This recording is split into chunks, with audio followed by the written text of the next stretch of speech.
മക്കളെ, എല്ലാവർക്കും സൈലന്റ് ലേണിംഗിലേക്ക് സ്വാഗതം. അപ്പൊ നമ്മൾ മലയാളം പരീക്ഷയ്ക്ക് വേണ്ടിയിട്ടുള്ള കുറേ കാര്യങ്ങൾ നമ്മൾ ഡിസ്കസ് ചെയ്തു. അപ്പൊ ഇതിലുള്ള ഒരു പ്രധാനപ്പെട്ട പാഠഭാഗമാണ് കാർമുകിലിന് ഗദ്യത്തിൽ ഒരു അർച്ചനാഗീതം എന്ന് പറയുന്ന പാഠഭാഗം. അപ്പോൾ KP അപ്പന്റെ വളരെ പ്രധാനപ്പെട്ട ഒരു ലേഖനമാണ് ഏതെന്ന് പറയുന്നത് KP അപ്പന്റെ പ്രകോപനങ്ങളുടെ പുസ്തകം എന്ന് പറയുന്ന സമാഹാരത്തിൽ ഉൾപ്പെടുന്ന ലേഖനമാണ് കാർമുകിലിന് ഗദ്യത്തിൽ ഒരു അർച്ചനാഗീതം എന്ന് പറയുന്ന നമ്മളുടെ പാഠഭാഗം. ഈ മേഘം എന്ന് പറയുന്ന പ്രപഞ്ച പ്രതിഭാസത്തെ കുറിച്ചുള്ള അനുഭവങ്ങളെ കുറിച്ചാണ് അല്ലെ.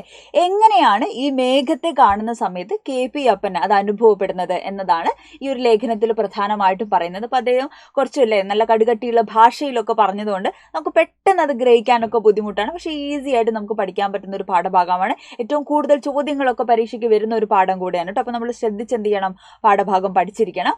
അപ്പോൾ നമ്മളുടെ മേഘം നമ്മൾ ചിലപ്പോൾ വൈകുന്നേരമൊക്കെ ചായയൊക്കെ കുടിച്ചിരിക്കുന്ന സമയത്ത് എന്ത് ചെയ്യും, നമ്മൾ ഈ മേഘത്തെയൊക്കെ കാണുന്ന സമയത്ത് നമുക്ക് ഇങ്ങനെ ഫീൽ ചെയ്യും അല്ലേ. ചിലപ്പോൾ ആനേനെ പോലെ ആയിരിക്കാം, ചിലപ്പോൾ ഒരു പക്ഷിയെ പോലെ ആയിരിക്കാം, കൊട്ടാരം പോലെയൊക്കെ എന്ത് ചെയ്യും, മേഘങ്ങൾ ഇങ്ങനെ പല രൂപത്തിൽ വരുന്ന പോലെ നമുക്ക് തോന്നും. ചങ്ങമ്പുഴേന്റെ വളരെ പ്രസക്തമായിട്ടുള്ള ഒരു കവിതയുണ്ട്. ചിലപ്പോൾ നിങ്ങൾ അടുത്ത വർഷം നിങ്ങൾക്ക് പഠിക്കാൻ സാധ്യതയുള്ള ഒരു പാഠഭാഗമാണ് സൗന്ദര്യ ലഹരി എന്ന് പറയുന്ന പാഠം. അപ്പോൾ പച്ചിലച്ചാർത്തിൻ പടുതിങ്കലൂടതാ കാണുമോ പശ്ചിമാംബരത്തിലെ പനിനീർ പൂന്തോട്ടങ്ങൾ എന്നാണ് കവി പാടുന്നത്. അപ്പൊ അതായത് പച്ചിലകൾക്കിടയിലൂടെ നോക്കുമ്പോൾ പശ്ചിമ അമ്പരത്തിൽ ആകാശത്തിൽ എന്ത് ചെയ്യാണ്, പനിനീർ പൂന്തോട്ടങ്ങൾ കാണാണ്. അപ്പം എന്ത് ചെയ്യാണ്, മേഘങ്ങള് പനിനീർ പൂന്തോട്ടം പോലെ അതിന്റെ നിറവും വൈകുന്നേരത്തെ ആകാശത്തിന്റെ നിറവും മേഘങ്ങളുടെ രൂപമൊക്കെ എന്ത് ചെയ്യാണ്, ഒരു പനിനീർ പൂന്തോട്ടം പോലെ കവിക്ക് ഫീൽ ചെയ്യാണ്. അപ്പൊ ഇങ്ങനെ പല പല രൂപങ്ങളിൽ എന്ത് ചെയ്യും, നമുക്കും ഈ മേഘത്തെ നമുക്ക് ഫീൽ ചെയ്യും അല്ലെ. അപ്പൊ ഇവിടെ KP അപ്പൻ എന്ത് ചെയ്യാണ്, മേഘത്തെ അനുഭവപ്പെട്ടത് എങ്ങനെയാണെന്നാണ് പറയുന്നത്. ഒപ്പം ഇംഗ്ലീഷ് ഗ്രീക്ക് സാഹിത്യത്തിലും ബൈബിളിലും മേഘകൽപ്പനകളെ എങ്ങനെയാണ് ബൈബിളിലും ഇംഗ്ലീഷിലും ഗ്രീക്കിലും ഒക്കെ എങ്ങനെയാണ് മേഘത്തെ അവതരിപ്പിച്ചിരിക്കുന്നത്, അവരുടെ സാഹിത്യത്തിൽ എങ്ങനെയാണ് മേഘത്തെ കുറിച്ച് പറഞ്ഞിരിക്കുന്നതെന്ന് പറയണു. P. കുഞ്ഞിരാമൻ നായർ എന്ന സൗന്ദര്യോപാസകനായിട്ടുള്ള കവിക്ക് മേഘം എങ്ങനെ അനുഭവപ്പെട്ടു എന്ന പരാമർശം എന്ത് ചെയ്യുന്നുണ്ട്, ഈ ലേഖനത്തിൽ പറയുന്നുണ്ട്. അപ്പൊ ഇവർക്കൊക്കെ എങ്ങനെയാണ് മേഘത്തെ കുറിച്ച് മേഘം അനുഭവപ്പെട്ടത്, ഓരോ സാഹിത്യകാരന്മാർക്കും കവിത എഴുതാൻ വേണ്ടിയിട്ട്. മേഘ സന്ദേശം എന്ന് പറയുന്ന ഒരു സന്ദേശകാവ്യം മലയാളത്തിലുണ്ട് നമ്മളുടെ കാളിദാസനാണ് എന്ത് ചെയ്തിരിക്കുന്നത്, മേഘസന്ദേശം എഴുതിയിരിക്കുന്നത്. അതായത് യക്ഷൻ എന്ന് പറയുന്ന ഒരു യുവാവ് എന്ത് ചെയ്യാണ്, ഭാര്യയെ പിരിഞ്ഞിരുന്ന സമയത്ത്, അന്ന് വാട്സപ്പും ഇൻസ്റ്റഗ്രാമും ഒന്നും ഇല്ലല്ലോടാ. അപ്പൊ മേഘത്തിന്റെ കയ്യിൽ എന്ത് ചെയ്യാണ്, ഭാര്യയെ പിരിഞ്ഞിരുന്ന യക്ഷൻ ദൂതയക്കാണ്, സന്ദേശം പറഞ്ഞു വിടുകയാണ് പ്രിയപ്പെട്ടവളോട് പറയാൻ വേണ്ടിയിട്ട്. മേഘം ഇങ്ങനെ സഞ്ചരിക്കുകയല്ലേ, എത്ര മനോഹരമായ കാവ്യ കൽപ്പനയാണെന്ന് ആലോചിച്ച് നോക്കുക അല്ലെ. അപ്പൊ ഇങ്ങനെ മേഘം എന്ന് പറയുന്നത് ചിന്തകർക്കും സാഹിത്യകാരന്മാർക്കൊക്കെ വളരെയധികം പ്രചോദനമായി മാറിയിട്ടുണ്ട് കേട്ടോ. ഇങ്ങനെ ഓരോരുത്തരുടെയും മേഘകൽപ്പനകളും എന്താണ്, വ്യത്യസ്തമാണ്.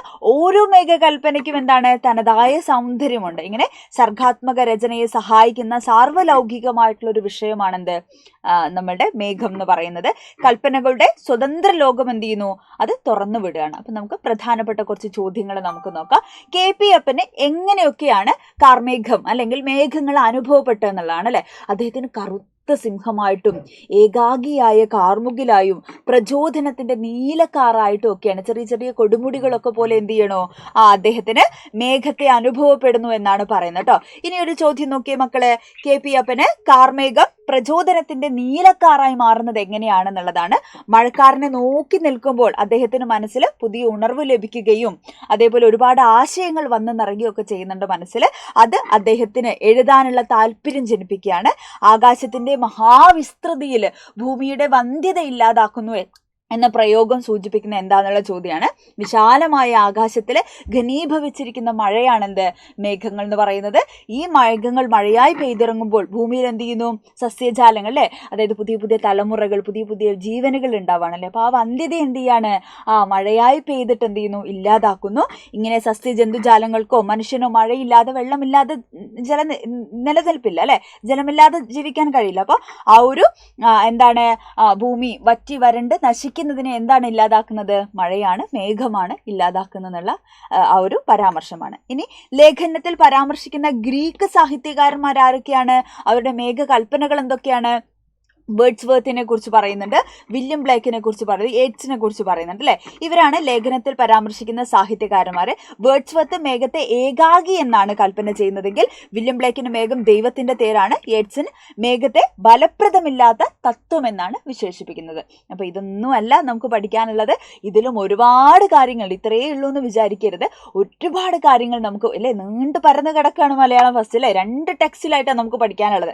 അപ്പൊ മക്കൾ എന്ത് ചെയ്യണം, ഇനി ഏതെങ്കിലുമൊക്കെ വീഡിയോസ് ഇതുപോലെ വേണമെങ്കിൽ മക്കൾ കമന്റ് ചെയ്യണം.